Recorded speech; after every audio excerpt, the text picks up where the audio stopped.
God bless you and yours this Christmas and all through the year. Services here take a different tone with us at Christmas time. Rather than having me be really preachy, we ponder things together. We reflect on the lessons of the year and of our worship, but especially of the powerful meaning that Christ's coming into our lives in Bethlehem and in the life of faith that we share gives us, each one of us and all of us together. I hope that this reflection that I share from our worship service this Christmas helps you as you consider the meaning of these holy days and the life that Christ has come to give you. No doubt it was a dark time when Jesus was born. Oh, it was an age of invention and of astounding transformation in human knowledge and human ingenuity. It was a time when world cultures were coming together in conquest, but also in trade and in study. Whole libraries were being exchanged, whole huge banks of knowledge. It was like our modern age of open knowledge to everyone. It changed so much. Even the books of the Bible were being copied for collections throughout the world. Psalms, Proverbs, collections of Isaiah were very popular. There were houses with running water, cities with running water, with lighting day and night, and the ability to keep and preserve that would surprise even us today. Some of those preserves have been found in archaeological finds, still preserved.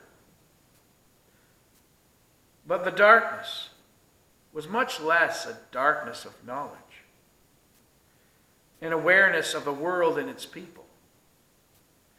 The darkness was the human life, the goal of human life, even the purpose of having faith, even among the faith of the people that God had called out from all other nations and called God's people. God was known as the God of Abraham, the God of Isaac, the God of Jacob. But God is the God of all people. And the world to which Jesus was born was falling into the ancient abyss of people seeing one another and all of creation as something to be conquered, to be ruled over, even to have dominion. No sense of caring for it or for each other, but setting a human order, not a divine order, but a human order over all things. No matter how bright the light of human knowledge and understanding, the belief that we must rule and oppress one another and creation is not an ideal that comes to us on our own.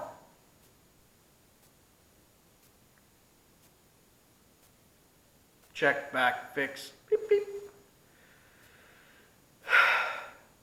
No matter how bright the human light of knowledge and understanding, the belief that we must rule and oppress one another and all of creation is not some ideal that's coming from God.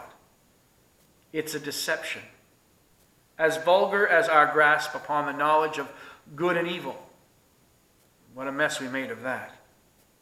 In this world of enlightenment, there is still darkness for the love of Christ to set the truth of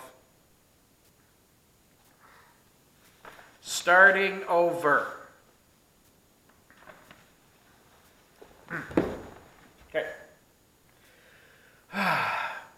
No doubt it was a dark time when Jesus was born. Oh, it was an age of invention and astounding transformation in human knowledge and ingenuity. It was a time when the world cultures were coming together in conquest. Yes, conquest, but also trade and study. Whole libraries, banks of human knowledge were being exchanged. Even the books of the Bible were being copied for collections, not just among God's people, but throughout the world. Psalms, Proverbs, and the collections of Isaiah were some of the most popular. There were houses with running water, with lighting day and night, cities even with these amenities. And the ability to keep and preserve food would surprise you. But the darkness was much less a darkness of knowledge and awareness of the world and its people. It was a different kind of darkness. The darkness was about the goal of human life, even the purpose of faith, even the faith of the people God had called out from the other nations and called God's people.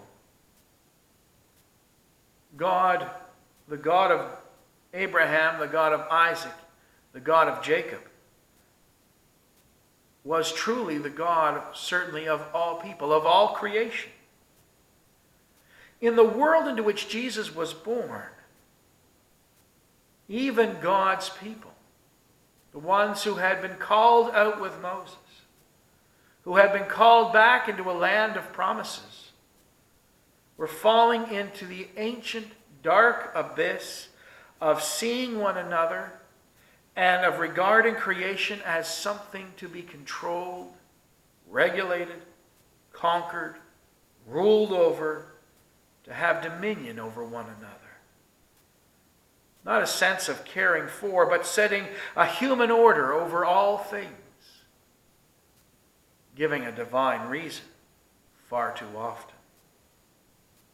No matter how bright the light of human knowledge and understanding is, the belief that we must rule and oppress one another and the creation that we're in is not an ideal that comes from God, ever.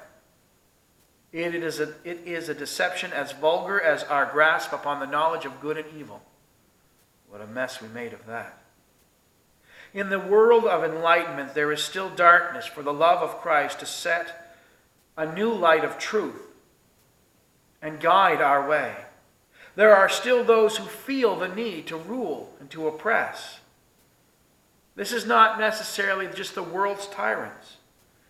We experience people in our own lives who use fear and anger to oppress their neighbors and their own families. We are entrusted to seek out and to care for those who have been trapped by the false sense of power and a removal of love and joy in their lives. There is a need for Christ to come into people's lives in the face of world hunger, against rising tides of war, of inequity, of racism. We need for Christ's light to shine in so many places in human life today. But it begins in the way that Christ's love is evidenced in the life of people around us, even in our own families. In human history, God looked out back over what was and still to what was become and chose just the right time to break the trend. It did not mean that those false perspectives of human life were going to be stopped, but that from that point on they could not win. Christ came at just the right time to cause the earth to pause, and as the world began to weave itself into a new humanity, it is to this day influenced by what happened when Christ came, to offer us another point of view, and yes, something we continue to struggle with. But the light has been given. The Son of God has come to make a way for him to come against the darkness. We need to make our stands against the fear and darkness that's in our life, of selfishness, of doubt, of anger, of strife. Where there is darkness, make Christ your light. May God bless you and yours through this Christmas season. And I pray that what we have shared will offer some meaning for you as a parable to life in our journey of faith.